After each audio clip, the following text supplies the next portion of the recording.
Hello and welcome to the Late Night Grin. As we went live, I decided to cut off Monty because that's how we roll over here. How are you doing, Monty?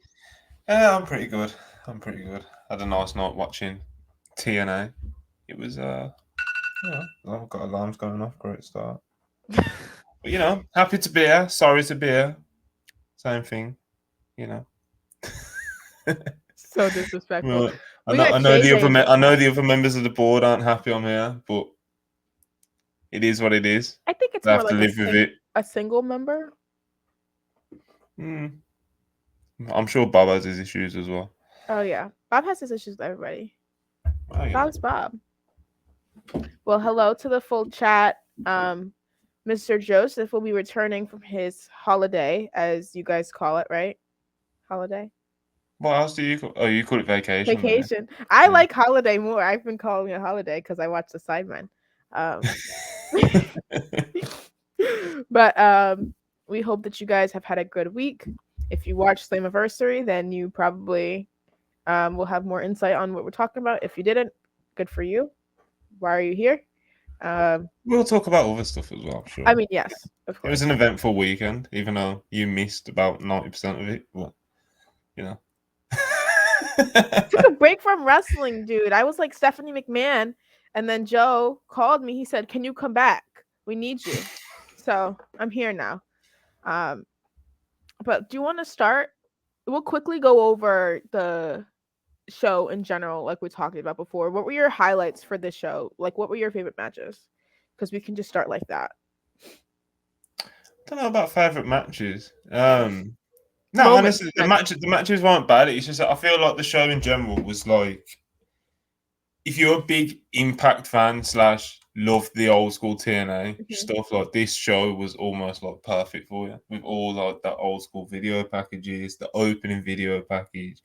You even got an AJ Styles video, Kurt Angle, all of that stuff, and even throughout the matches, like you got a lot of title changes. You got the main event, which was literally just TNA's greatest hits, which like, it was, it wasn't like a 5-star classic or anything, but it just popped me huge. Like, Yeah. obviously, we'll get into it. Earl Hebner as well, that was a big pop. Do But you have yeah, notes? if you're a big Impact guy, go. This I don't you've got much to say bad about the show, to be honest. The matches were nothing was terrible. I don't think anything was particularly blow away either. The wrestling was fine, but as a whole, the show flowed pretty nice. And it was a nice anniversary show, and it's quite hilarious that TNA has made it this far. But they celebrated it well. It pops me because TNA is older than me, and that feels very weird. I know, Oh like. my god, we got Dixie Carter as well, which is a almost forgot about that. I Did Yeah, you man. see some? I thought I saw Rebel, or Reba, whatever, posed with Dixie for a picture. I guess she was there, and somebody said in the comments, "Is that your mom?" Oh my god. So Rebel was like, "Oh my god." Good old Um, Dixie. Oh god.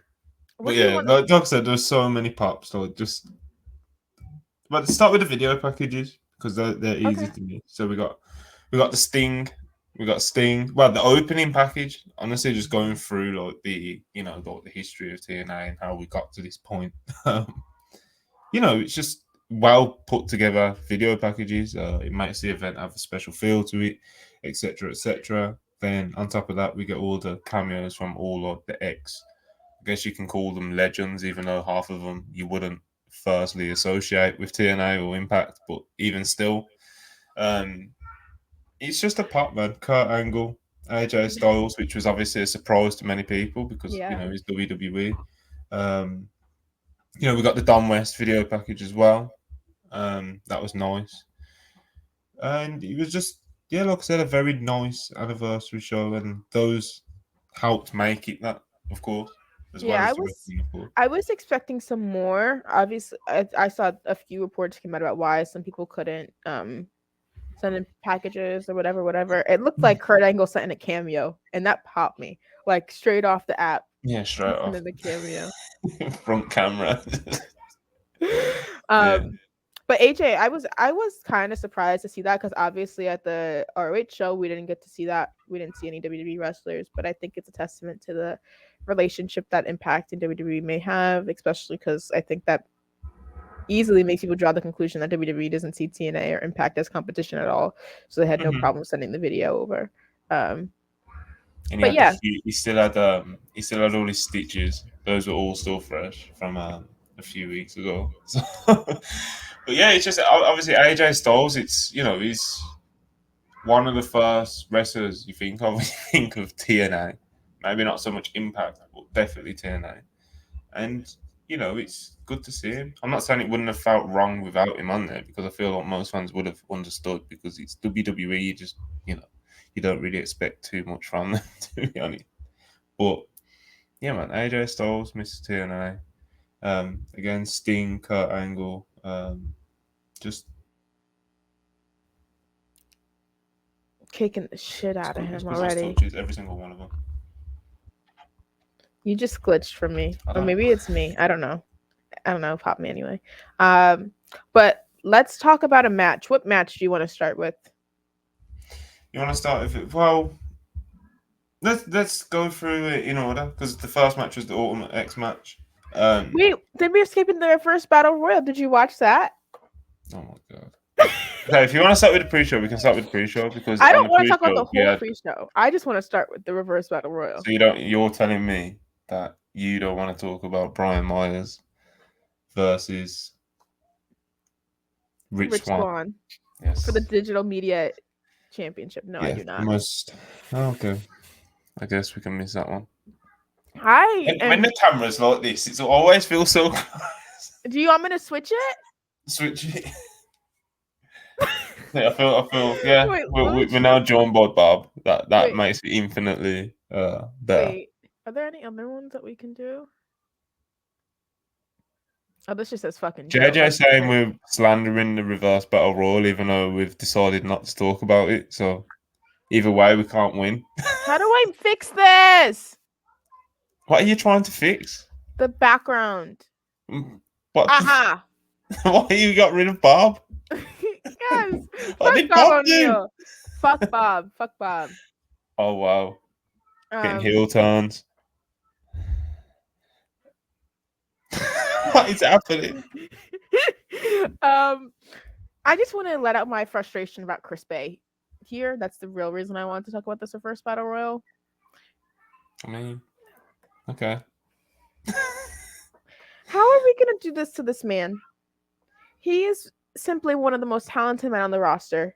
In the main event, there was Eric Young, and you're gonna tell me you're gonna put Chris Bay in the reverse battle royal? I mean, fair, but they just don't. They just don't see him like how we see him, and how most fans on Twitter, at least, anyway, because that's pretty much the bubble that we find ourselves in. We kind of hold him in this high regard, and they just don't seem to see it. It's I feel like I give up on waiting for Impact to push Chris Bay how I would like to see him push a while ago now. I wasn't surprised at all that he was in this.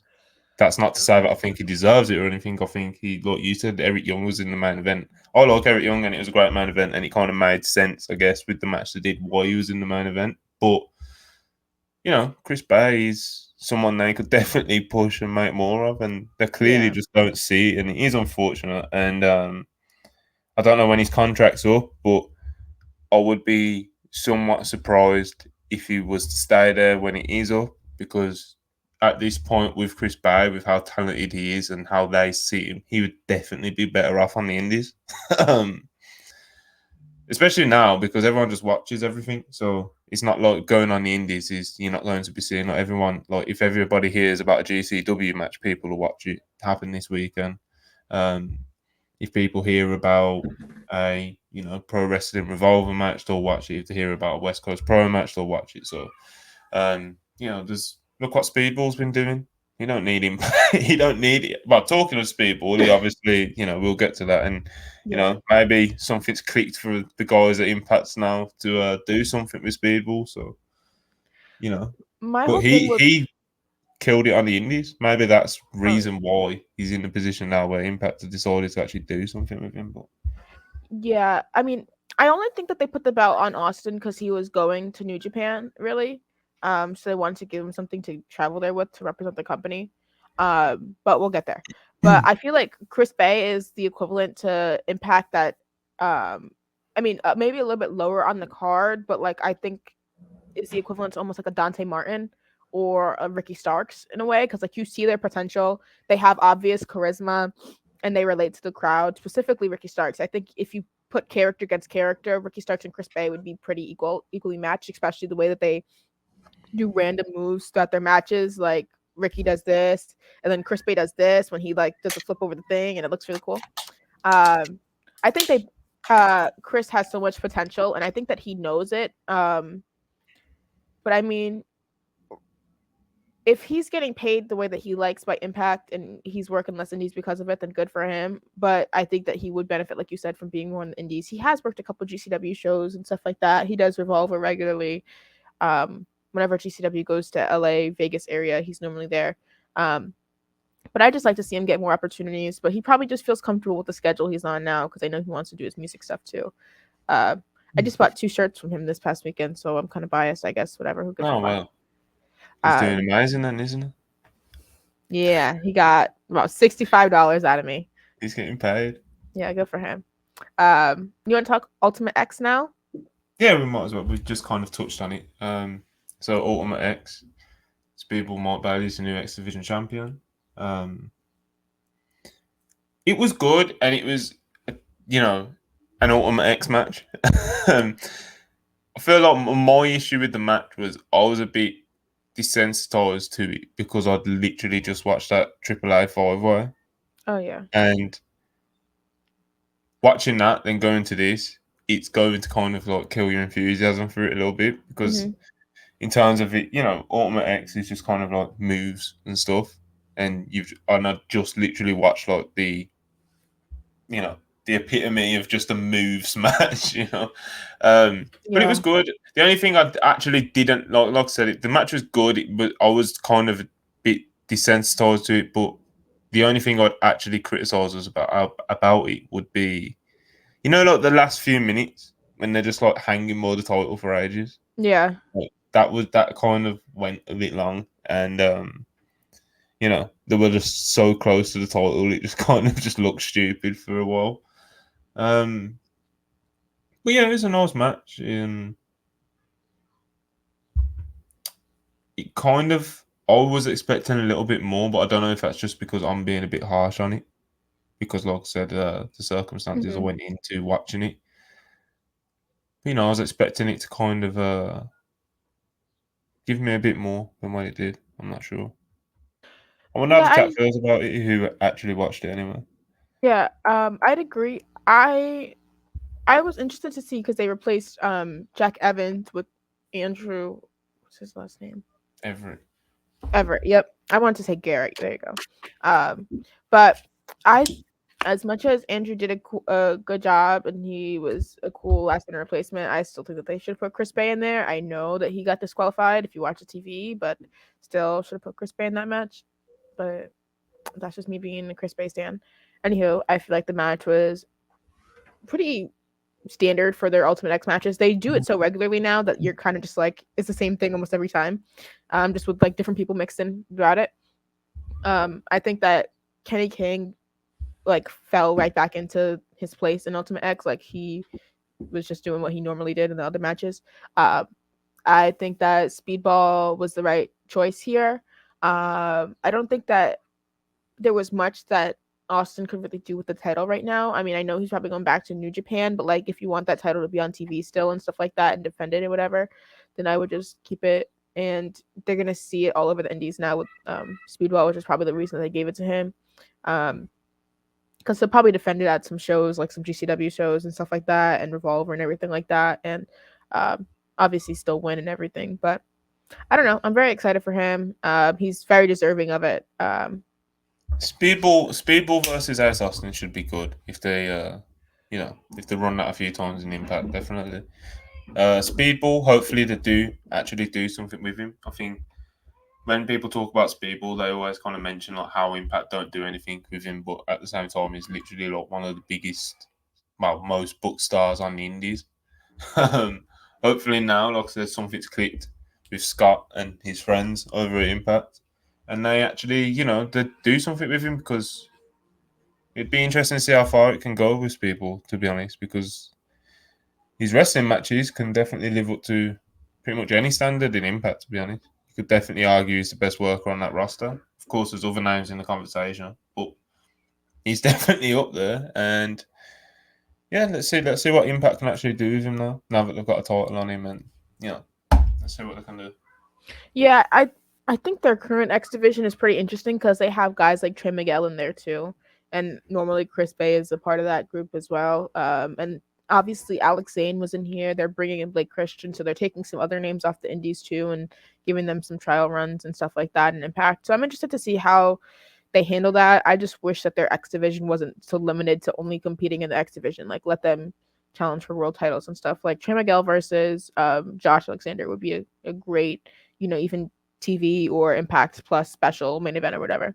Um, I'm hopeful. I don't know. You're a big I fan of shouldn't have Trey hope. Miguel. I do like Trey Miguel. I like Alex Zane a little bit more than I like Trey Miguel, but Alex Zane is new to the company, so I'm gonna be patient. Fair. Yeah, You he's see okay. the you see the crowd that Alex Zane gets in Japan. Did you remember that line that he Yeah, got? Both They love Alex him. Zane and Ace Austin just done really well for themselves when they went over to Japan. They got themselves over.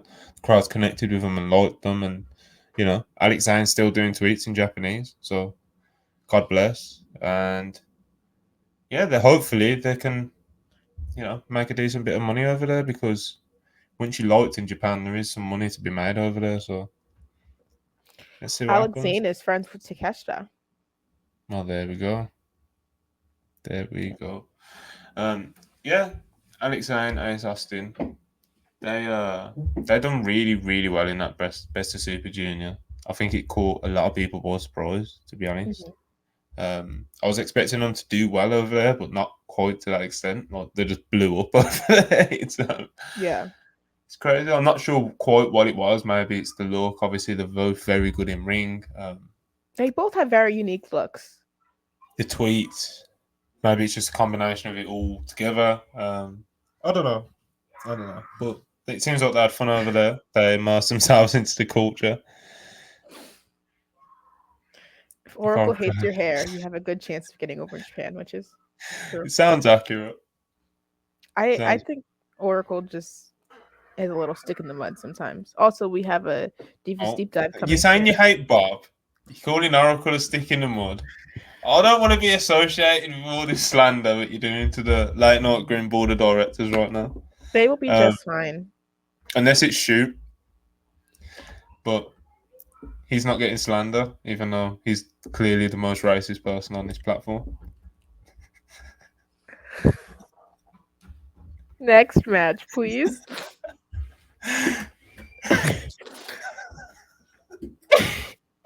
I, re- I refuse to be associated with this. I'm moving on. What match would you like to talk about now?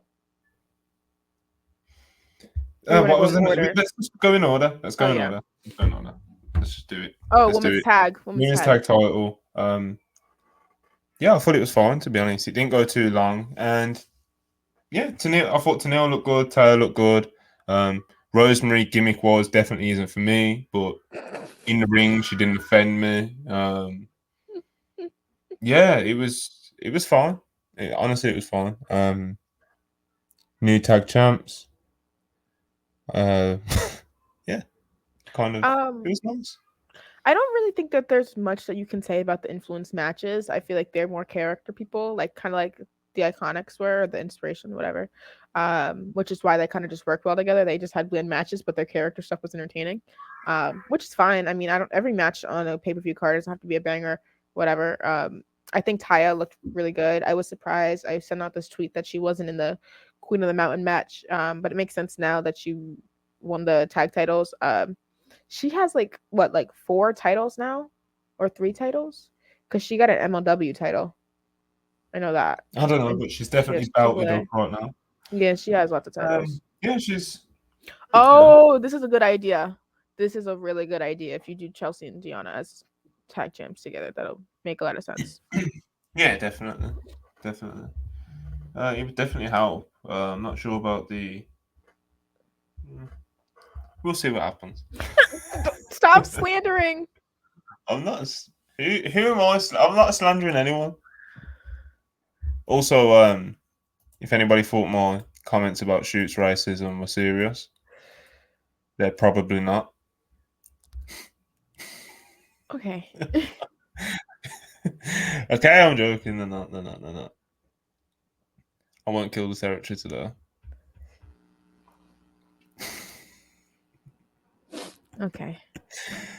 Next match. He deserves this. Oh, fuck this match.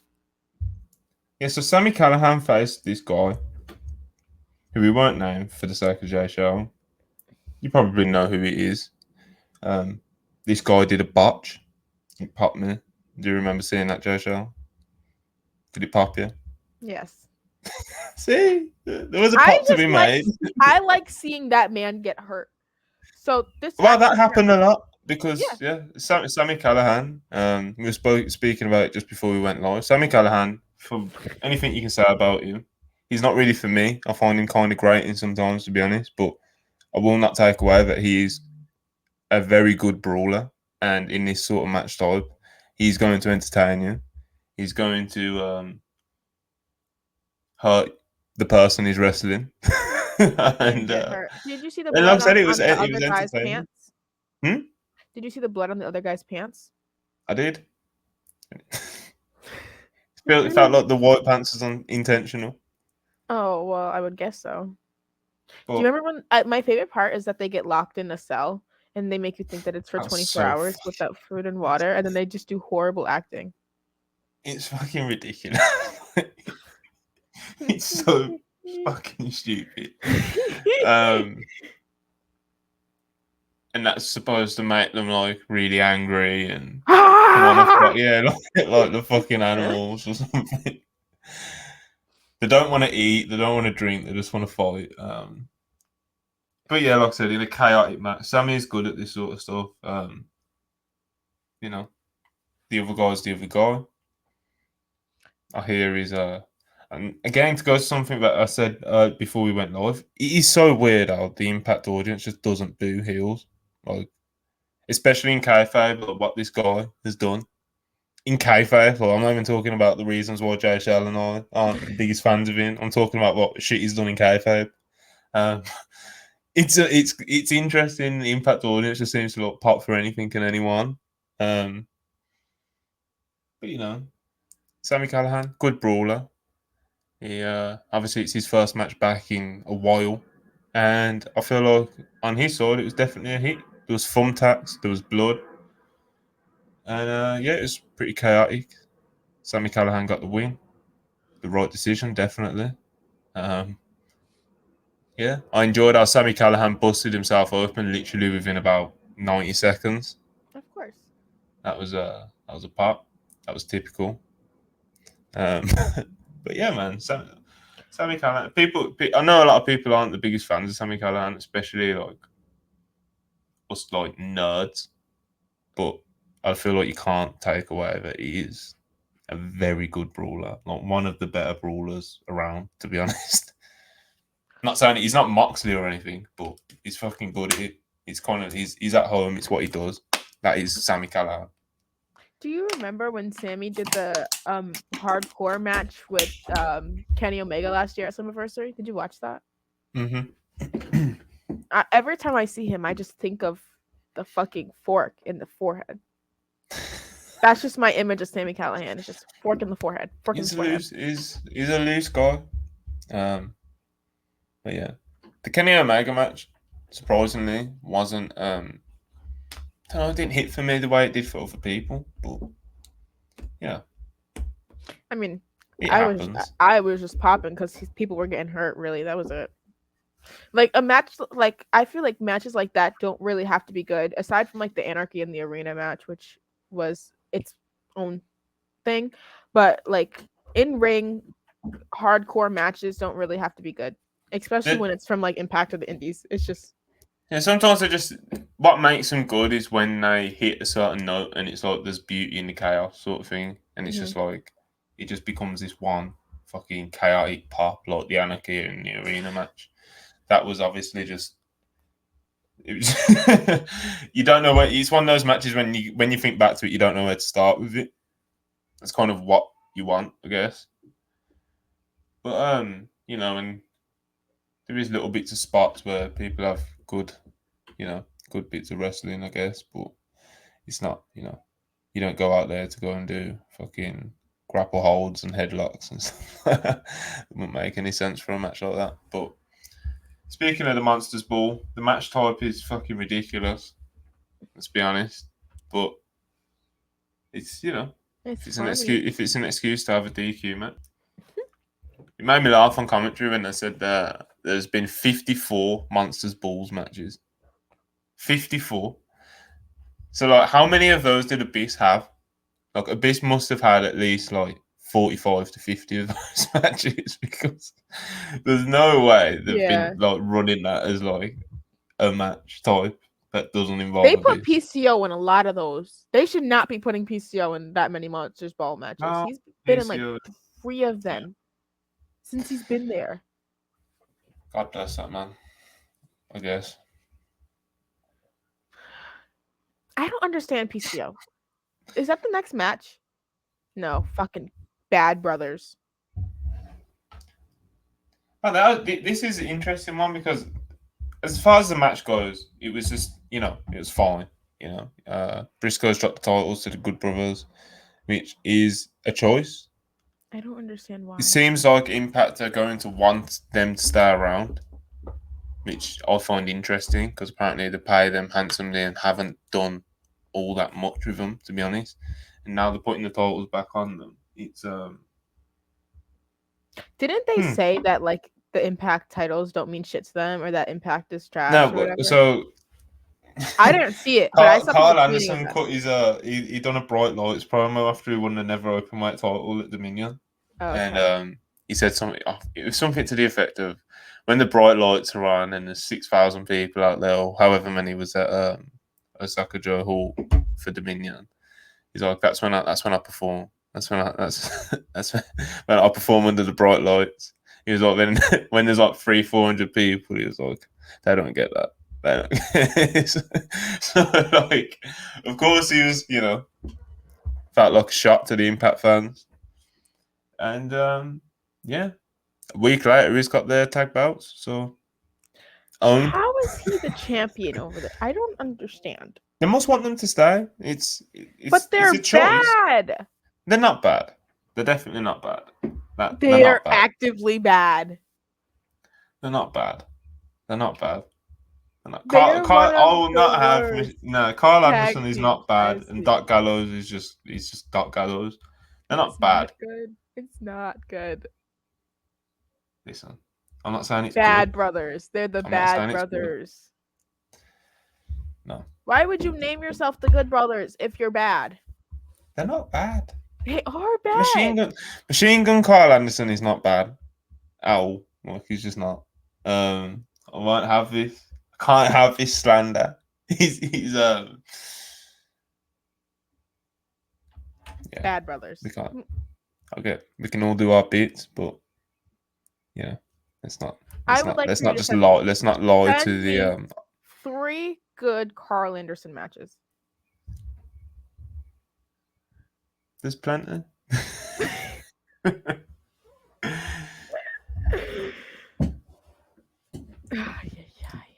Okay, anywho. You won't watch any anyway. If I I say will watch try. it, watch a Carl Anderson match in New Japan, no, you will not watch it. Send me He had a one. good. He had a good match. He had a good match at Dominion. Like he literally had a good match a week ago I do against not believe Tamatanga. that. I promise you, it's a good match. It's a solid match. What's its star rating? I think I gave it like 3.25, 3.5 stars. And if you know how I do star ratings, like that is a good match to me. Like, Yeah. it's a nice win. It's a nice Bright Lights Kyle Anderson. That's just what you just haven't seen it, Jay. I think that's I what it is. refuse. The Bad. Boneyard Bad. match doesn't count, obviously. Bad brothers. 2012 G1 finalist Machine Gun Kyle Anderson, obviously. That's usually like the go-to one when people say pick out a Kyle Anderson match. I didn't want to do that because I try not to be cliche here, but yeah. Okay, Monty. Do you want to do Impact Originals versus Yeah, Honor of No course. More? That was one of that's probably like one of the main shows that kind of like epitomised what the show was. Because it was just Impact Pops, which is I think I must have made some notes because a lot happened. The match was just kind of happening for me, and it was just like fine. And then it got to the last 5 minutes when all the shenanigans and the chaos happened, and that's This is when I where we really saw started to Dixie enjoy it. Carter. Oh, yeah, of course. That was before. So we got Davey Richards as part of the Impact Originals, announced by the Queen of Impact, the Queen of Wrestling. Is she still in charge of Impact? No. Okay, I thought she wasn't. And then they were like, I don't think that they said former when they were explaining who she was. So I was just like, huh? Okay. Sorry. Don't confuse me live on the air like this. Because if I was to find out that Dixie Carter is still in charge of I don't think she is. Oh my god. Oh my god. He's back. He's here to talk about Davey Richards. The Oh kid my god. back. I'm told there is Impact Talk. I have not seen it. I got bored. I had something to hop on here earlier than I intended to. Hello, everyone. Hello, you piece of shit, Monty. Hello, Jaychele. And how is everyone? Monty's calling Shoot a racist. Well, I thought that was coming. In fairness, I mean, it's been pretty one-sided thus far. I think Shoot deserves that. Actually, I'm gonna. That's where I'm at. All right, carry on. Anyway, has it been good? I took it back anyway because You did? the racism claims can get weird. So, it's a joke. It's a joke to pop me, and I let it run for about 90 seconds before I said I am joking by the way. Fair. But, Yeah, probably best to keep that one off Twitter, is what you're saying. Probably. Oh god. How has it been? Has everything been okay in the Late Night Grin headquarters? Anyone broke in? Well, we're just getting to the good stuff now, Joe. We really? Just got to Dixie Carter. Well, that sounds fabulous. Well, continue as you were. Folks, I will be here just sort of listening on, and then I'll do some promotions at the end. But carry on as you were, guys. Go ahead. So, Honor No More versus the Impact Originals. Dixie Carter comes out at the start and just kind of, pop. It's Dixie Carter. I wasn't even really paying attention to what she said. I think she just said thank you, and we wouldn't be here without all the wrestlers, and it was just pretty, a pretty basic speech. But then she introduces the Impact Originals mystery partner, which is none other than Mr. Davey Richards, and he just kind of kicked the shit out of everybody in the match. In typical Davey Richards fashion. He had a few. There was a couple of nice moments with him and Eddie Edwards. Davey was really good in this as well, to be honest. But like I was saying, the match was kind of just like fine, and then when it got to the shenanigans and stuff at the end, I just started to pop like I don't know, like TNA 06 again or something. I don't like Nick Aldis very much. I don't know. No, he was just kind of there. Yeah. This is what I mean. The match just kind of like happened, and then we got the Tracy Brooks and the fucking D'Lo Brown. Oh my god, D'Lo Brown. What was he doing? Was he in the match? No, he did. Well, kinda. He like interrupted and he hit like a spine buster. I don't remember who it was on. Oh, that fucking rules. Oh, what's he called? The Lowdown. Yeah, the Lowdown. Yeah. He hit a Lowdown and he hit the splash. And he hit a splash, bro. Fuck. Bro, I was on my feet. I promise. It was at one point in the show where I got on my feet, honestly. Then D'Lo started to get up to the top rope. I was like, oh my god. Seriously, right? Now, again, I haven't seen this, but I've seen enough Davey to... There's not enough talk about how good he still is, man. Like, he came back and he's like, kind of crazy. Really good, and no one talks about it or cares. I mean, it's like that dude's still He's in sharp. MLW. Man. No, Exactly. he's signed to MLW. It's a bit, but it is also kind of the truth because It's it's like genuinely, yeah. he's not going to have the matches over there that you want to see Davey having and get noticed again. Everyone knows who Davey is. It's about him getting like re-noticed again. Do you know what I mean? Absolutely. Did you see his match with Kingston? I haven't seen it yet. It was an indie show. They did a match like a couple weeks ago, a month ago. No, didn't get any buzz. It sounds familiar. I may have seen it and forgot it. Yeah. I'm not sure. But yeah, Davey's good, man. He's probably the best in this match, except for D'Lo. We got who else did we got? Alex, a lot. Alex Shelley and Chris Sabin looked really good here. Obviously, they did. Yeah, of course. So the shenanigans started off with Kenny King, I believe, or was it Maria? What happened first? Maria on the ropes, then Kenny King came in. I believe it was. I think it was Maria first. Either way, there was a lot. Tracy Brooks came and attacked Maria, which was she was doing commentary. She was doing commentary, and then I don't know how she got out there. I don't know what happened, but it was like something. So for the finish, they got Earl Hebner to rip off his shirt to unveil the stripes and do the count. And it was fucking awesome. And like, it's because his son. The last 5 minutes, honestly, like, there's not much on this show, but like as a show, I did enjoy it as like an Impact anniversary kind of nostalgia TNA pop. But you know, when someone asks, "Oh, is there anything you'd recommend to watch?" Probably like the last 5 minutes of this match, just for all the it's just fucking. The D'Lo Brown just sent me over the edge, man. Like I said, I was on my feet for D'Lo. Is it time for my match, Monty? Your match? Yes, my match. I'm surprised you didn't. I'm surprised I didn't get messages about this off an angry Jaychele, to be honest. No, I'm actually kind of happy she lost the title. Are you happy that she got?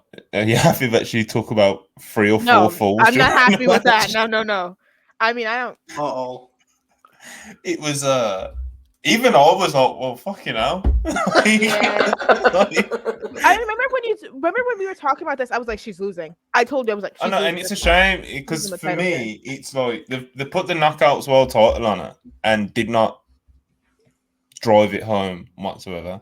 They didn't put her in like all the people that you wanted to see a feud with when she won the title. She didn't feud with.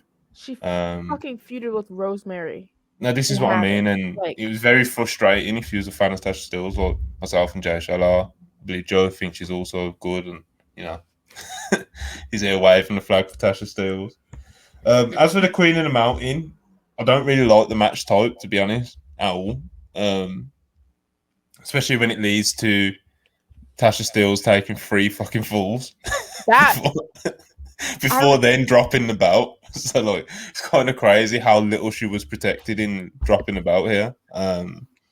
She took the first fall, the third fall, and one of the later ones, and it was just like eating pins. I thought Mia Yim looked really good in this. Oh yeah, that crazy Deonna Chelsea spot made me clench my whole body. I was like, and Chelsea took the brunt of it too. As much as people talk shit about Chelsea, and I mean, whatever you want, she's not the best wrestler, but she will take a bump. She's tough. That girl. And she had that cool spot where she kicked the cage door and like hit Mickey, and like Mickey, she was like screaming. Her and Deonna were screaming a lot. Like, I don't know why. Screaming in matches always pops me, but Chelsea was losing her fucking mind throughout this whole match. Chelsea was good, man. I can't remember who I was talking to about it earlier, but I was saying like Chelsea Good was actually like good in this match. Mia Yim was good in this match. Deonna's obviously Deonna. Tasha Steelz, like I said, I was quite surprised by how little she was protected in dropping the belt. Who else did we have? Jordan Grace obviously won the match. Well, she fucking rules. Is Chelsea Green one of those cases where people have like overcorrected? Yeah, 100%. People got mad at the hype, like WWE stands got really mad, and she tweeted some stuff that made them mad, and now it's like she's framed as this like terrible wrestler. It's like she's not. She's fine. She's actually very good at like character work, so she's good at that stuff. So I don't know. Mickey was good as the enforcer as well. There you go. Yeah, I think the reason that they felt so comfortable letting like Tasha get messed around like that was one because she's a heel, and two because they had Mickey there, and obviously there's that long-standing feud with Mickey. I wish that they would have kept Savannah out there a little bit longer, had her break up a couple of pins and whatever, because I feel like at least the first one, like Tasha did not need to be the first one to get pinned in my opinion at all. Because once Chelsea qualified, I was like, what the fuck are we doing here? I was extremely confused. And didn't Mia pin her too? Or was it no? Deanna had her in a submission. She got tapped out. She got tapped out once and ate 2 pins. Yes, she got tapped out by Deanna. I was like, like I said, it was quite striking how little she was protected. Because like I said, she ate the first pin, and I was like, wow, fuck. If then I like not like for less than 5 minutes later, she's eating another pin, and it was just like, what the fuck? Yeah, Chelsea and Deanna didn't take many pins. I would have switched the way that they booked Jordan, because they had Jordan take 1 pin, and it was when she took that pile driver from Mia, and she was like getting helped over to the thing, and she was booked like a super face in this match, obviously what she should have been because she was going to win. I had a feeling after her promo where she was like, I've waited patiently and I've been working and yada yada yada, and it was like straight baby face. I was like, oh, she has to win right now. Like there's no way she's not winning. That's factual though. She has been, because when Deanna came in, she was the champion. She dropped the belt to Deanna, right? Mm-hmm. And since then, she's just been like this kind of reliable like role player, and she's definitely better than that. She's one of their absolute top talents, male, female. Like, so when I saw the result, I was like, good for Jordan to get back in that spot because it feels like where she kind of belongs in a lot of ways, honestly. But yeah, when you think of, I feel like when you think of knockouts, yeah, this, especially this kind of, the past few years, she's definitely one of the top name, the probably top name that you think of, to be honest. I feel like waving the flag for that division. For Jordan, I would give her a men's title soon. I would have held out a little bit longer to give her like an X Division title or something like that, or give her a tag team title. Didn't she have the digital TV title and she was defending that against men? That was a nice spot for to mix it up with her. But the title didn't really mean anything though. Like I want her to have like a meaningful men's title, so she can kind of erase the Tessa stuff too. Yeah, very fair. Jordan would make sense in that. Maybe an X division. Imagine Jordan in the X division. She was in the Ultimate X match. She was in Ultimate X, yeah. So they kind of teased that. Yeah, that's the thing. That could happen. I thought if it wasn't going to be Jordan, I thought it was going to be Mia, but I didn't think Tasha was walking out with this title. I thought Mia wouldn't make sense because she's on a short-term contract or whatever, but I know she loves Impact. How long is Mia under contract for? 6 months. 6 months. Okay. Yeah, there you go. Because that's what I mean. Like, it was quite realistic that they could have put the belt on her here, let her have it for 3 months or something, and take it off her before she bounces. But if she bounces, where is she going? The World Wrestling Federation. She could go AEW if she wanted, I think. Yeah. To be clear, she's not going to the World Wrestling Federation. I don't think she had much fun there. No, definitely not. Definitely not. Don't seem like many people do these days, to be honest. But no, I think she has especially a sort of a trying time there. Which, listen, God bless her, she's great. I think Mia Yim's one of the more underrated. What was the name she had in Retribution? Reckoning. Yeah, and they had her do that thing where she had like a seizure. Do you remember that? That was something, folks. Anyway, carry on. You want to talk about the main event, Monty? Main event was such a fucking bomb, man. I'm sorry, but I didn't really know what they were going to do when I was like, Eric Young. I feel like most people were like that with the main event, but it kind of made sense as it played out. It was kind of like the future of Impact versus the past of Impact. And the past of Impact, I guess the best they could have got was Eric Young. And Eric Young, he can go. He can wrestle. I fucking love watching him throw punches. And this was like a love letter to TNA's greatest hits. There was a black hole slam.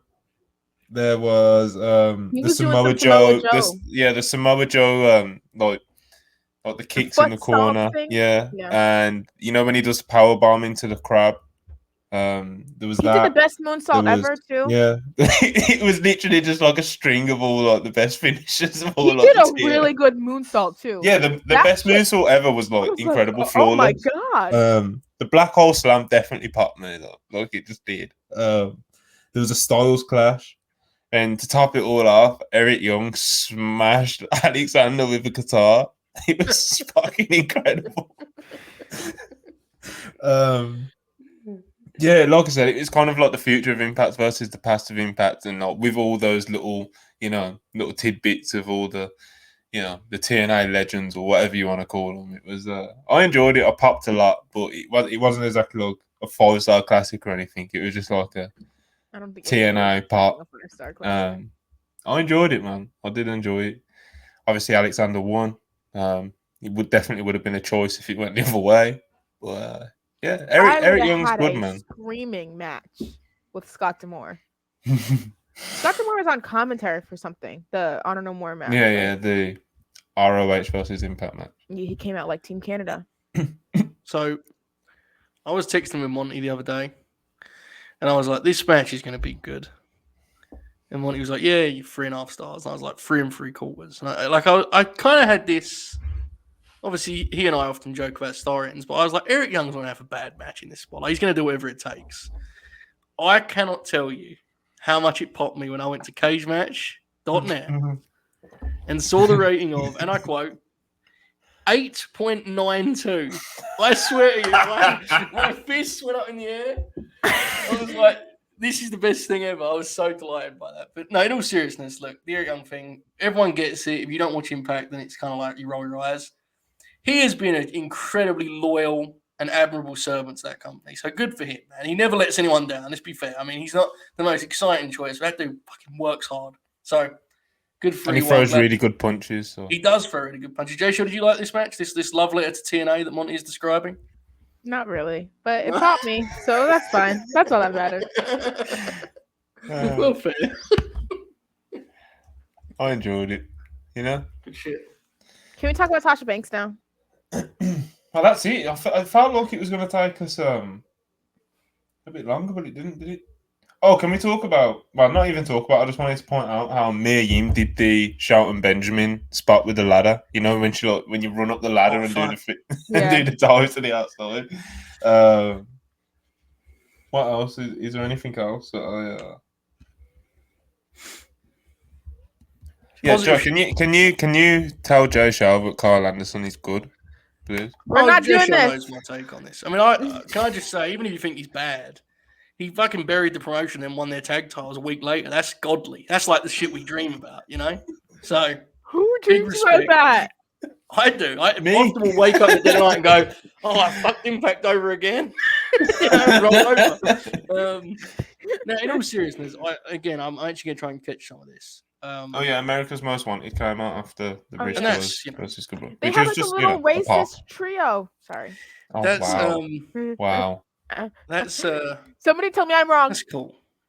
Oh, I think you. The silence. Never mind. Shoot wasn't there, so. Wow, incredible. So the thing is, he'll never see this, so we can just kind of keep this as a bit and like hint at it without him knowing what's going on. It seems like this has got very positive reviews. Impact has had a very interesting 20 years of existence, but I think from what I've seen, it is very clear to me this was made with love, right? I mean, this was Scott D'Amore has a true affinity for what that promotion's been. He's been there for a lot of it. There were kind of callbacks from what I can gather on this show that you could only do if you were deep in terms of being an TNA fan, member, whatever the fuck. And great, yeah, good stuff. I had fun. I wrote literally like, if you're a big Impact TNA fan, this show is pretty much amazing for you because it just was like between video packages, ROH versus Impact, the run-ins, the main event callbacks, a lot of title changes. I'm not mad that I watched it at all as someone who's literally, well, I watched TNA, but I want a big TNA goal, but I remember it and all the video packages, all the cameos, AJ Styles angle, said it many times already. It might be the best Impact show that I've seen in a while, and it didn't even have the best wrestling on it. Yeah, it was just because of the way it was done and the way it flowed, the video packages. It was a nice show to watch. I enjoyed it. Oh Hebner. Nothing was terrible on it either. So like, Yeah. there wasn't anything that I'd say, oh, that was 4 or 5 stars or anything. But This nothing was the perfect show for JJ. Nothing was. Yeah. Yeah. If you're JJ, I'm sure JJ was very, very happy with this show. I will say, and Jaychele and I've talked about this before, they have got genuinely good at producing these shows where, like, the floor is not that. Like, very seldom on these shows is there a match that's bad because they're actually produced quite well and neatly. Now, again, as you said, the roster is what it is, so you're not going to get, like, 6 match of the year candidates, but, like, that's not what wrestling has to be, right? If the run time's tight enough and its matchmaking's good, I think you can pull these shows off. And Impact have been good on pay-per-view for a while. Jaychele, did you like Slammiversary? Overall, I think it was pretty good. I think there were more title changes than I would have wanted. It seems like they changed basically all their titles except the digital media and the world title, which is fine. I mean, it's their big pay-per-view, so if they're gonna do stuff like that, I would do it now. But I would have just kept the belts on the Briscoes, maybe give Tosh a little bit of a longer reign, but those are my only complaints, really. Everything else was good. The key for Chris Impact. Bay. There you go. The key for Impact, and we've talked about this. Monty and I did a pretty extensive chat with Manny about it on Wrestle Purists. It's about getting people in this next phase. Many times after the pay-per-view, there has been like a genuinely earned positive perception of, wow, they're doing some good stuff over there. The key now is keeping them in this TV cycle, which has always been a massive challenge for this promotion. I don't know if it will ever happen, but look, this be completely fair here. Show for show, in terms of pure quality, this last era of Impact, this last few years, has been about as consistent as they've ever been in their history. People can have fond memories of what it was, but show for show, I think Monty can probably co-sign this, it wasn't always very consistent. It never was consistent, frankly. Scott D'Amore, I mean, look, he's not perfect, but they put on pretty good shows consistently. And He be trying. Yeah, they try, right? Seriously, like, there's something to be said for that. I mean, there are a lot of terrible wrestling. There's a lot of terrible wrestling out there. I don't think you can describe much of this as terrible, which there's a compliment in there somewhere, I promise. So, anyway. Well, the Bad Brothers. Hey, never open weight world's champion, by the way. Oh, Monty, my take this where you intended to, pal. Take this where you intended to. My bad. I kind of went off on a monologue there. There's not really much more to add, to be honest. It's Impact these pay-per-view shows do, none of them are really terrible or anything like that. They're fine for the most part. Like I said, I feel like this one for me is kind of like an outsider. This was the one I enjoyed the most, probably in a minute, to be honest. And a lot of that was probably to do with like the nostalgia and stuff. But it was a fine show. Literally nothing on it was like I thought was terrible, except for the reverse battle royal, which is kind of supposed to be terrible. I didn't watch the digital media match, but even like the women's tag title match, I didn't have any sort of expectation for. Probably was expecting it to be bad, if I'm being brutally honest, but it wasn't at all. Those matches are well produced, man. I'm telling you. I used to. Madison Rain produced it. There you go. It would amaze me. I would make notes and do match by match reviews over on Fightful's Twitch for shows that no one was watching. Like those random Impact Plus specials they'll do, like fucking Turning Point, No Surrender, whatever. And I'm telling you, I would say all of the matches are like neatly constructed. At least they're not. You're not going to remember them next week, but there's something to be said there. The matches don't fall apart. So bravo. I'm told now, and I base this on Monty's promotional tweet, which included a format as though he was the CEO of this platform. I'm told now you will be discussing the legit boss. Is that what's happening here? Judging by Jaychele's smile, I think it's time for us to get into it, to be honest. We'll see how it goes. We can also talk about how Samoa Joe wasn't on Slammiversary and then tweeted, "Dearest cackling hens," and stated that he wasn't asked to be there, or Yeah, it happens. It's rude. Yeah, it was a long, arduous time he had over there in total non-stop action. These things happen. All right, Jaychele, the floor is yours. I know that you wasn't on the Grin Friday, and I kind of had a chance to talk on it. It appears that the legit boss is no longer in the aforementioned World Wrestling Federation. Jaychele, your immediate reaction, and by immediate I mean, 5-day-old reaction to this news? I haven't even really talked about it very much anywhere though, so I guess this is the first place I'm sharing my thoughts. We should just call it immediate. We tweet it. Breaking Jaychele's immediate reaction. I'm very excited for a multitude of reasons. One, I hope that Sasha is able to fulfill her dream of going to wrestle in Japan. That is my first priority for her. Go wrestle in Japan and be happy. Second priority, go to AEW if you really, really want to. I guess. I'm not as excited about that prospect as most people are, or as I once was. But Mercedes will be a star wherever she goes, and I hope that she gets Bryan Danielson level money over there. Yeah, So- easily. Yeah, just easy. Danielson works for free anyway. You know that, right? Oh my god. His Sure. contract's just a list of opponents. Signs at the bottom. Pays travel, and that's it. I obviously have many issues with if Sasha Banks does go to AEW. Which But is I'm fair.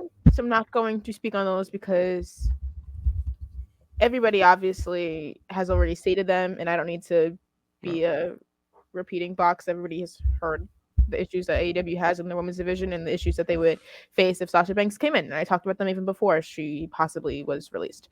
And I think that the Hollywood stuff is obviously a conversation within itself. I feel like she definitely has potential within Hollywood, or just even doing TV shows and stuff like that. Even if it's just small level stuff that helps her build her name and her brand, whatever.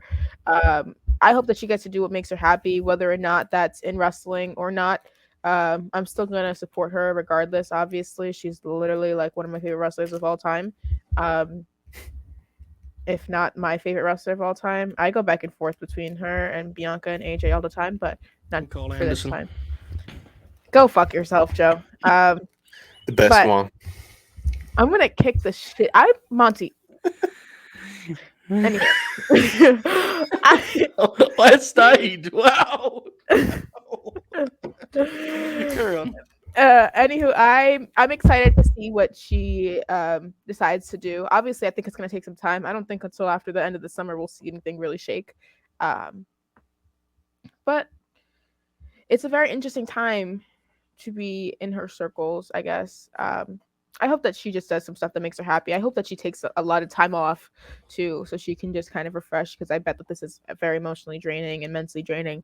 I'm going from being employed by a company that you once loved and gave your all to directly out of high school, to no longer being there because of blatant discrimination. And yeah, it's a very sad situation, but I feel like she's looking at the positive side and sees all the opportunities and knows her worth. So I'm happy for her. Obviously, this is what she wanted. I'm just excited, like most other people are, to see what she does next. Absolutely. Monty, where are you at on this legit boss business? The idea of Tony Khan getting his hands on her, terrifying.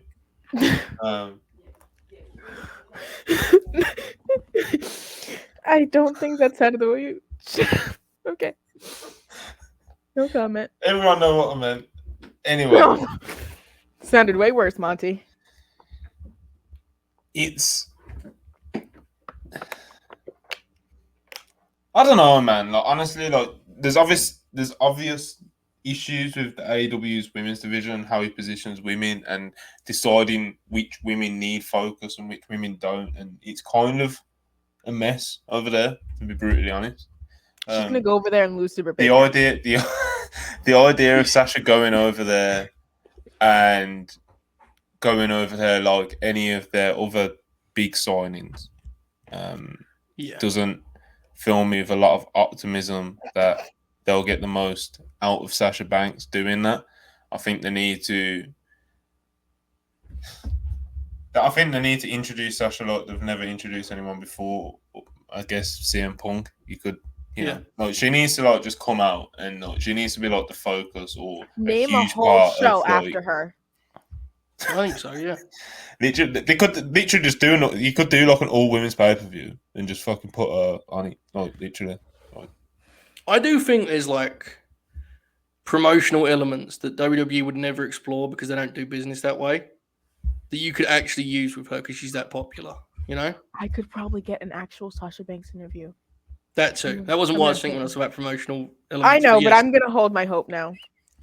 I don't think they got marketing. Jaychele interview circled. We're in. No, I agree. Look, I think, you know, and Chuck says here, and I completely agree.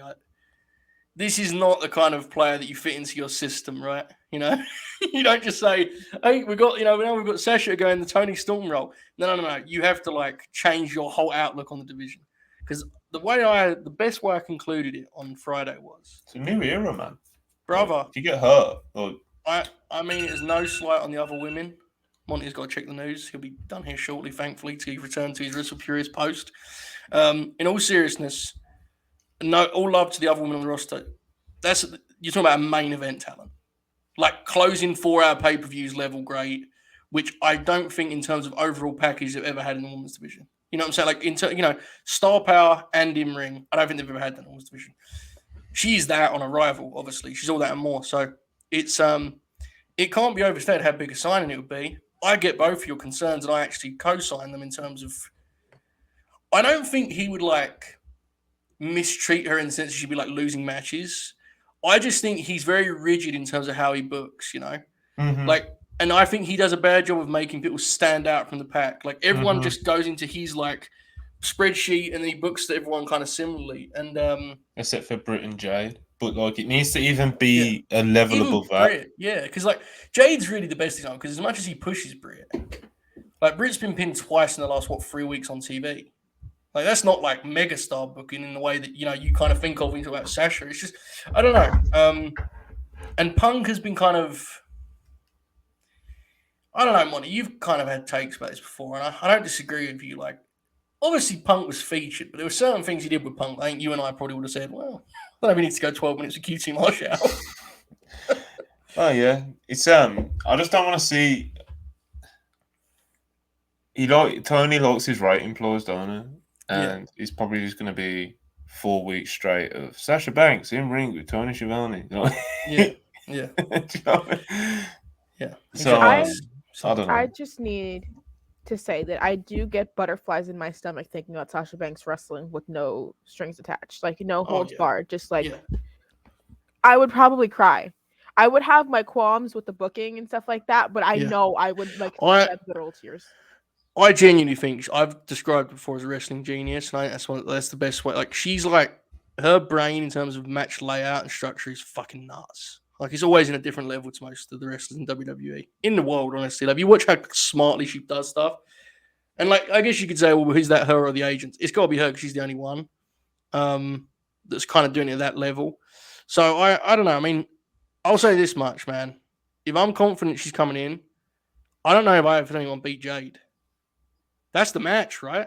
Undefeated Jade Cargill against fucking Mercedes Banks or whatever they're going to call it. Like, that's like, throw that on a poster, you know? And like, look, Jade is still someone who is, 18 months in?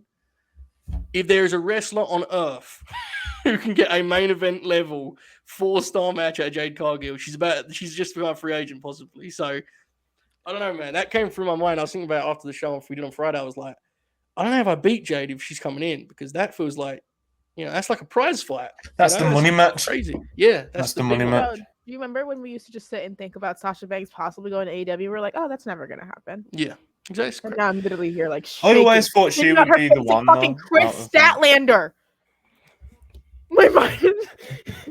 I've always thought Sasha was like the most likely horsewoman to leave WWE because she's actually requested a release before, so there's always that. I'd say now top of that list would probably be Charlotte. To be honest, honestly, I think 3 of them are in play. I really do. I think Bayley's not unfathomable. I don't think. I don't know about Becky. I don't know about Becky, man. No, Becky's the one I would say is off the board. Yeah, the other Becky. 3, I'm kind of. I could talk about Sasha's gone. Well, Sasha's gone. Yeah.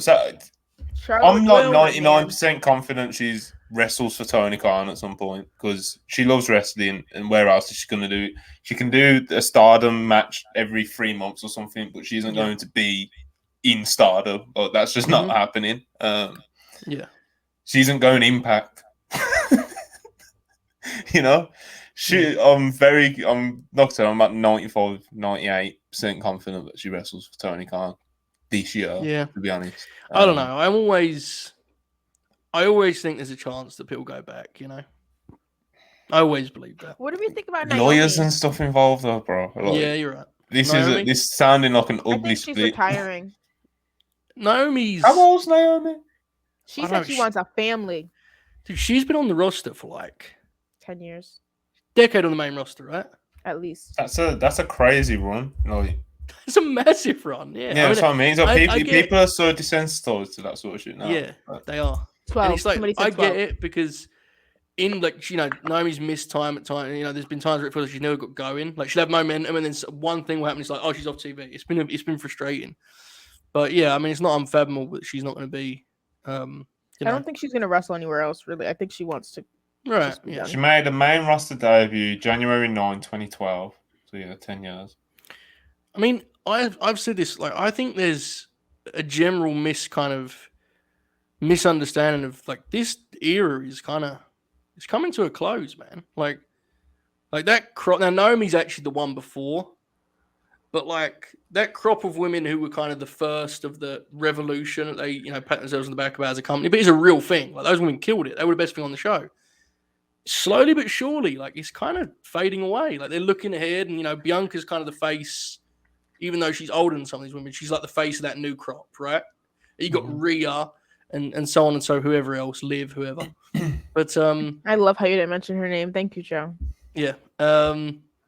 It's just like look. Honestly, this is how it works. But like, obviously, we will get more out of Sasha. But it's just kind of weird to think about. Like, I don't think of any of these women as being like veterans, but they've all been there for like 10 years. It's kind of crazy. So I feel like it makes sense for Sasha to leave now too, because I feel like if she didn't have that main event, she wouldn't have even really considered leaving. I feel like she would have wanted to achieve that goal, and to do what Bianca probably was like surpassing what she thought her goals were, her dreams are. There's nothing WWE would actually do that I can imagine interest Sasha that much at this point, to be honest.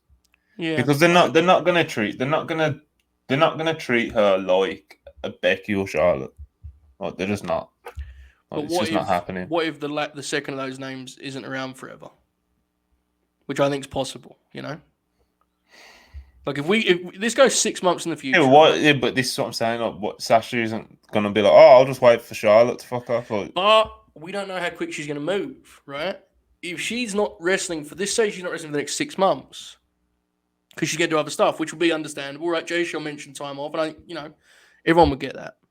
Mm-hmm. It's like things can change an awful lot in 6 months, Oh yeah, of course. And when they get in a pinch, brother, they can talk themselves into a lot of stuff. I mean, you can bet your bottom dollar right now the people in Vince's ear are telling him, "Oh, we made her." You can hear that coming out of Johnny Ace, Bruce Pritchard, whoever the hell. But you get 6 months down the line and a 1.7 comes in on a Friday night, and they go, "Well, that legit boss sounds pretty good right now." That's the way they've always been, So it all depends. If she's sitting there right now thinking, "I'm going to AEW," and that is what it is. That's done. I just think you should always be wary of a star of that caliber, them kind of, cooler heads prevailing on the WWE side of things. And actually, maybe we should not be so hasty here. Now, I'll be transparent as a fan. I would really like to see, the next era of Sasha Banks' career where she's outside of that system and can be a superstar. That's me selfishly. But I don't know what she wants, right? None of us know necessarily, so it's hard. I also wonder how interested Sasha is in having to carry an AEW division. Right. Like she just had issues with the women's tag thing and having to carry that division just now. So like obviously we're all imagining that TK would change how he books the division and everything like that and all that stuff. But like I don't think that happens immediately as soon as she comes in. I think that takes a little bit of time anyway. Yeah. So I don't know how patient she is with all of that stuff and how willing she is to like wait your turn after she's waited her turn forever.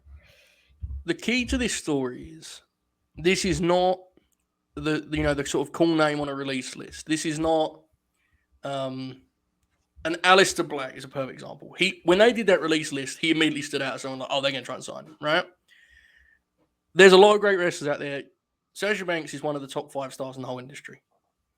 And there is a lot of factors that come with top talent. Like, someone like this has got a lot of options. Isn't going to be rushing to just get back in there because... Now, I think we all believe, from everything we know about Sasha Banks, she loves professional wrestling. So I think we all kind of deep down think she's going to want to get back in there soon, right? I think we all believe that. But then that's what we believe. It's not what we know, right, as of yet. So there is a chance that she's got stuff on her plate right now. So this get out of this contract so we can get to branding who I'm going to be post WWE. I said that on Friday. I know nothing. It's not scooping, but I wouldn't dismiss the idea that there's like a weird no compete in this thing, where it's like, let us go so we can brand us without having to say WWE Sasha Banks, and we won't wrestle for a little bit just to kind of make it easier. I don't know that. It's guesswork, but when you're talking about talent of this caliber, there's a lot of different factors at play that aren't there with just, wrestler that's going to go work PWG next week, right? This is a major star. I mean, she could make money off fucking Star Wars conventions and shit, man. This is different gravy. This is not just someone else that can work Ring of Honor. So I'd say it'll be interesting. But I think we all believe deep down. I think we all kind of think, Monty threw a big percentage at it, but Jaychele, I don't know about you, but I'm on board with what you said in terms of.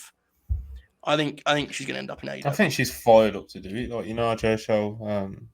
Yeah. Sorry to cut you off, Jaychele, but Jaychele said, is she going to want to carry a division? I'd say yeah.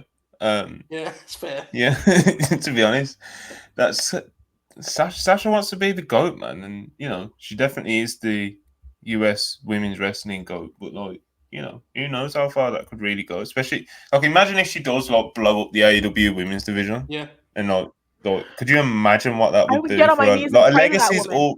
Her legacy's already all-time status. Yeah, it'd be huge. It would be huge. This would just send it into another stratosphere. Mm-hmm. Yeah, but the way that I was thinking about it was, in general, this is very diversity mindset, but Black women in general have been meant to carry the foundations of the country and of the nation and everything like that in general. So you don't know how much stress that could put on a single individual. I don't know nobody knows what Sasha's mind frame is at right now. Nobody knows where she's at.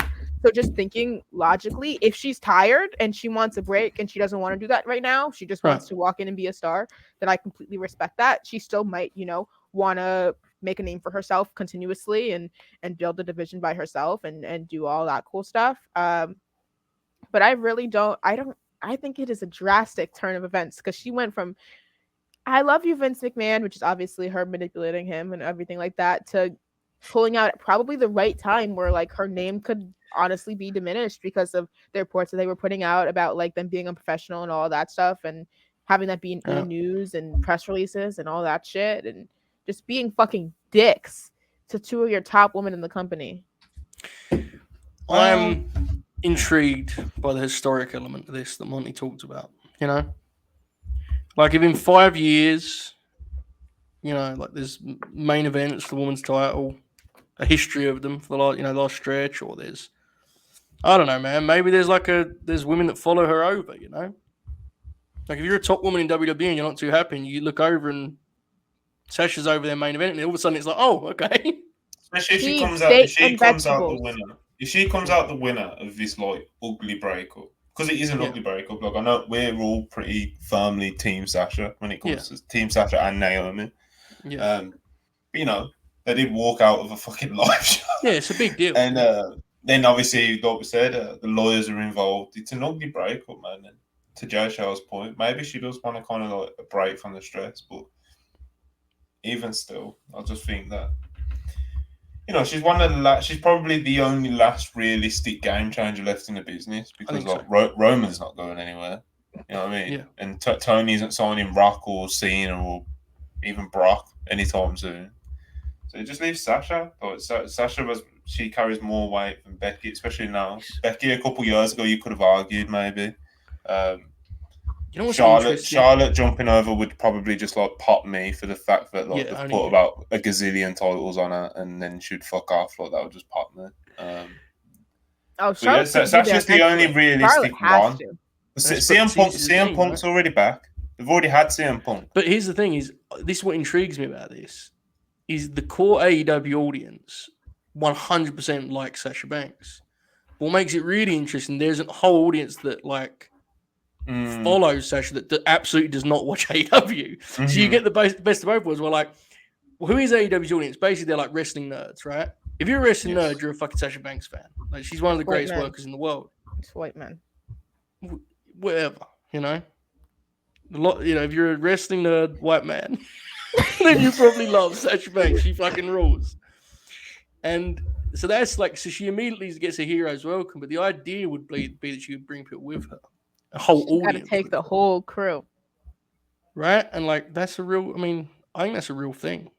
So definitely on Sasha. It's definitely with Sasha. Like some of the other women, maybe not, and we'll probably see like a lot of it. Hell fucking yeah. Hell yeah, they will. They have to do good shit. I'll watch anything, bro. They have to do good stuff with her, though. They do. There's definitely a culture of if your favorite wrestlers in WWE, you suffer because that's what they've trained you to do. When it's someone else, you have to like really keep them. You know, like people are used to watching Raw and SmackDown. Like I know it sounds dumb, but they just are. Like it is what it is. You need to like. So this is where I do get concerned. I think you need to start with like an angle, and I feel like he would just like. She's wrestling Red Velvet on Rampage, and it just like be a match, and like it'd be good, but like fuck yourself. She needs to come in. She needs to come in and win the world title or beat Britt Baker on literally like the first time she appears on. Anything else, I'm having a fucking panic attack. Yeah, that's what she needs to do. It's really difficult. It's awkward, or at least set that up to be done. If that makes sense.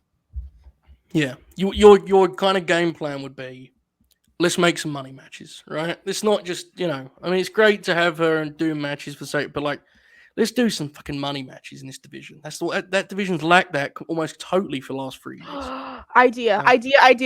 Yeah. Yes. You do a big show in Boston. You book TD Garden, and then you do fucking Last Dance, whatever. What is it? First Dance? I don't watch basketball. You do that style of thing, and you have Jade be the Darby in that situation. Yeah. And you have her drop hints, yada, yada, yada. And Sasha debuts, and I cry because I can be there because that's very close to me. And I cry, and everybody cries, and it's great. I think what I would do with her, though, to make it different, I would have someone, not Jade, someone of note. Britt is probably what I would do. Britt may be the wrong one. Someone of note has an open challenge for Boston. Britt's perfect for that. Yeah, so basically what you do is you tell the people that she's going to answer it, but you don't tell them. Like exactly the Punk thing. But the only reason I would do that version of it is because Sasha is great at many things. I do not necessarily think the way to debut is a 10-minute in-ring promo. Oh, So if you don't have to talk. I was just going to do a face-to-face thing. I get you, but if you imagine, wouldn't that be cool though? If you you give it a cool name that fits Sasha. It's in Boston. And you announce a Britt Baker Open Challenge. You basically wink like, you know what it's going to be, right? That'd be fucking amazing, wouldn't it? If they have a 8-minute match or whatever and she goes over. And it would be basically telling the audience, new era starts today. No, have her squash Britt. Well, 8 minutes isn't a break in there. That would kill the effect of it. Genuinely. Well, it wouldn't kill the effect of it, but it wouldn't I just need it for my Brit slander. I need her to squash Britt so I can feel supreme.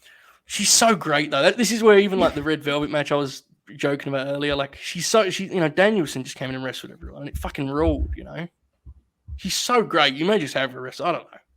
Fuck it. Danielson is that guy though.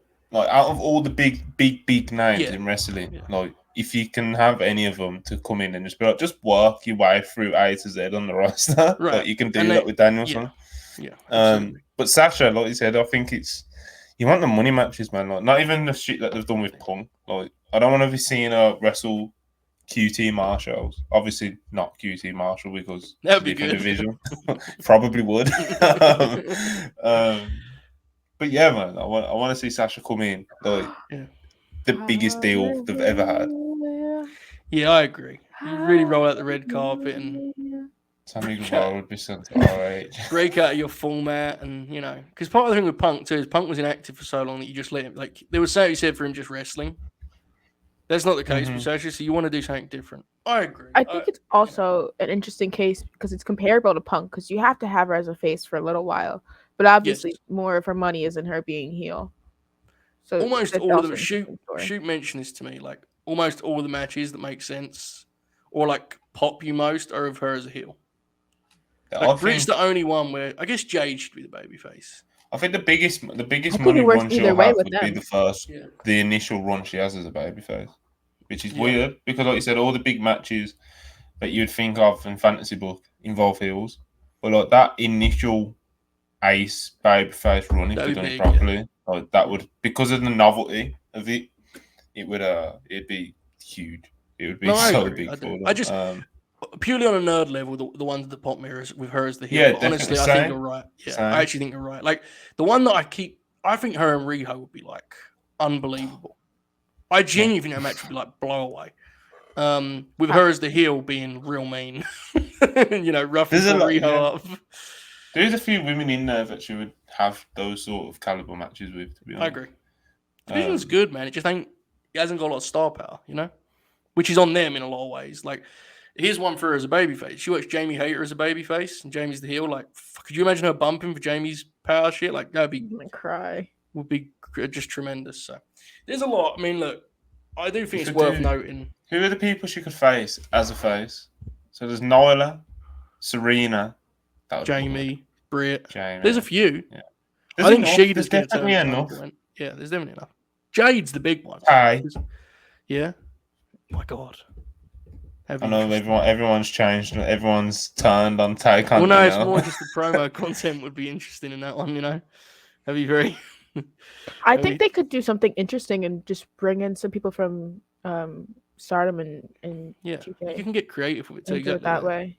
It'll be. I said I think she'll probably wrestle for Tony before the end of the year. That Layla Hirsch match. Oh my God. Probably be on. She'll probably wrestle a Stardom show in the next 12 months. To be honest, kind of like the Kyrie sort of deal where like, she just pops in for the big show. By the way.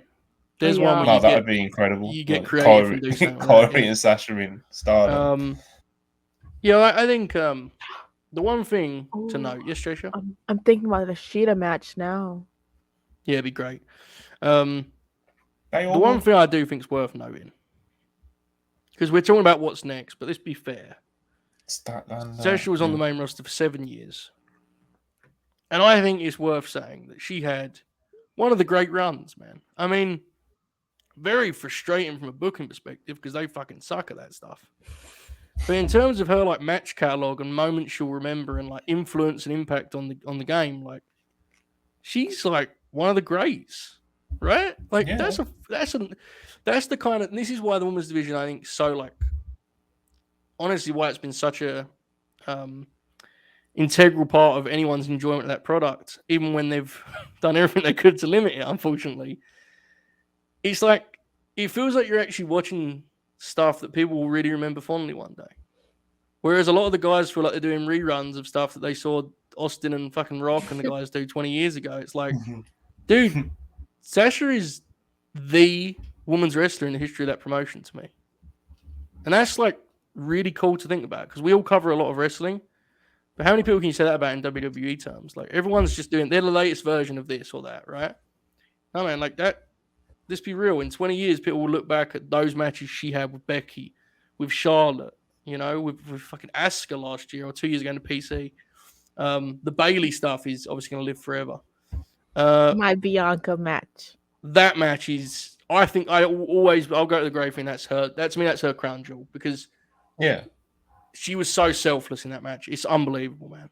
Look, when it happened, when I'll compare it to the way that Omega put over Hangman. Yeah. And it was just a star-making performance. Everyone involved. It's my favorite piece of art. It's always always go back and forth with like who's done a better job of like. Do they have posters putting the person over? What? I'm looking for posters for Bianca versus Sasha now. Definitely. I want to get like pictures for this wall that I've got going on here, and one of the ones I definitely want. Yeah, Kyle Anderson with never open weight title, 100%. That's going to be that'll be the centerpiece. They have this looks like more money than I should spend. Yeah, it probably is. It's like $80. Yeah, but can't you just get the picture, print it, and just put it in a frame? You probably best do that, to be honest. There's a lot of cool photos taken from that night. I think the reason that's such an impressive moment is that's the moment she dreamed of, WrestleMania main event. And she fucking got in and decided that she was going to just basically sell the whole match and make someone else. Yeah. Do you know how great you have to be that comfortable in yourself as a performer to be like, actually, I don't need to She's shine that tonight. good. Yeah, she's that good. That's special, man. That to me, that is. And Makes she's her a lot look of great even better. matches. But yeah, that's as good as it gets. That's just fabulous. And as Bianca kind of continues to grow and add her own legacy, it becomes even more awesome because she clearly chose the right person to do that with, right? Like Bianca's up to that and more so. Yeah. I'm just gonna hang pictures of Bianca and Sasha all over my college dorm. That sounds happy. That sounds wholesome, right? You know, I mean, I think you could again never open weight title, bright lights, machine gun, but you know. Go fuck yourself, Joe. GFY. remember that being a thing? GFY. Good I'll stuff. have Carl Anderson, Yeah. Bianca and Sasha, Brian Cage, Kevin Von Erich, and that's the trio. All the stars. Brian Cage. Jaychele and Blake Christian. Tony D'Angelo. Yeah, Tony D, the Don. All right. Before I let you guys conclude this, because this was your podcast once, I apologise. I'll be back tonight.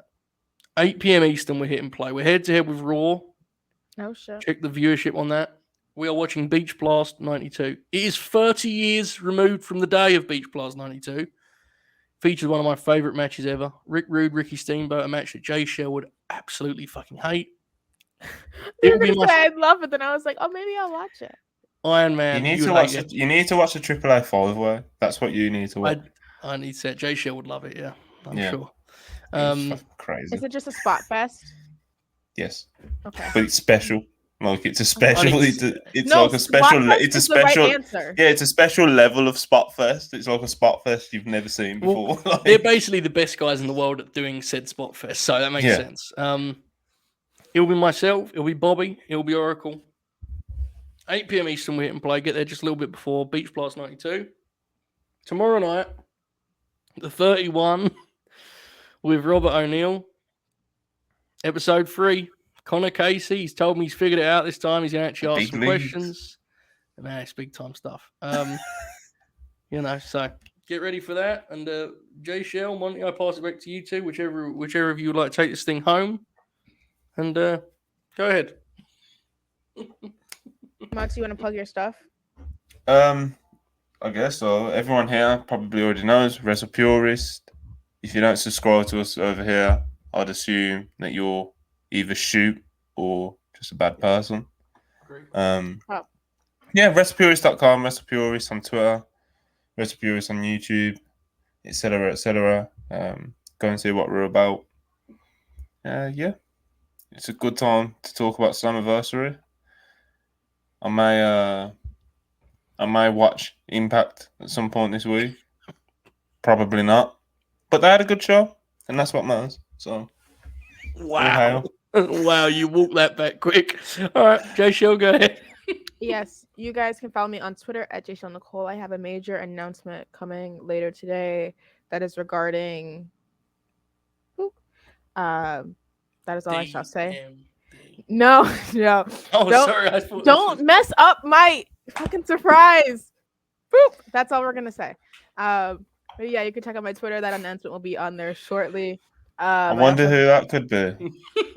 Stop stepping over my fucking plug. You remember when Bob done that? Like he spelt the name. He doesn't watch AEW, man. I'm telling you. Fucking hate my life. Oh my god. Subscribe to my YouTube channel at Jaychele Nicole on YouTube. Well, not the @ just fucking Jaychele Nicole. Watch my documentary. I have some other cool stuff coming out soon that I can't exactly talk about, some features and stuff. I have a feature on SC Scoops if you want to check that out. That's where I do my writing stuff. You got a feature on SC Scoops? Yes, I do. What about? The lost opportunity to have a women's Hell in a Cell match. Ooh. Yeah. When did you do that? Like the day before Hell in a Cell. That was the last. It was the Okay. I'll tell him, Jaychele, it's okay. So basically, they turned down the first draft of the Bright Lights machine gun piece. And, we had to adjust. Jaychele, I pitched some stuff. Hey, carry on. Anywho, on Thursday, I believe at 7:00, you guys can come back and we'll be doing the 3rd edition of the Divas Deep Dive with Oracle. And I will be calling him a stick in the mud to his face. What? Yeah, Jaychele's been burying everyone except for Shoot, so that's why I called him racist, because I felt like he had to get some of it. I said she buried Oracle, she buried Bob. I think she said Oracle? I don't know what either of them No, somebody said we were talking about Ace Austin and Alex Zane in New Japan. And then somebody said if Oracle would hate their hair, they'll probably do great in New Japan. And I said, yeah, Oracle's a stick in the mud. He would agree, but that's just an incredible phrase. But just like him, the idea of him hearing that, it would be incredible. Okay, good stuff. All right. Yep, Divas Deep Dive. I was informed about that. I was told it was booked in. I had to adjust my schedule, of course. These things happen. Bobby can talk about Raw some other time. All right, folks. I appreciate you all. Hope you enjoyed this. Hope you enjoyed Slammiversary. You'll never hear me talk about it because I'm absolutely never going to watch it. But I may pretend at some point for content's sake. We will see you for Beach Blast 92 tonight. But in the meantime, enjoy this outro. Wow.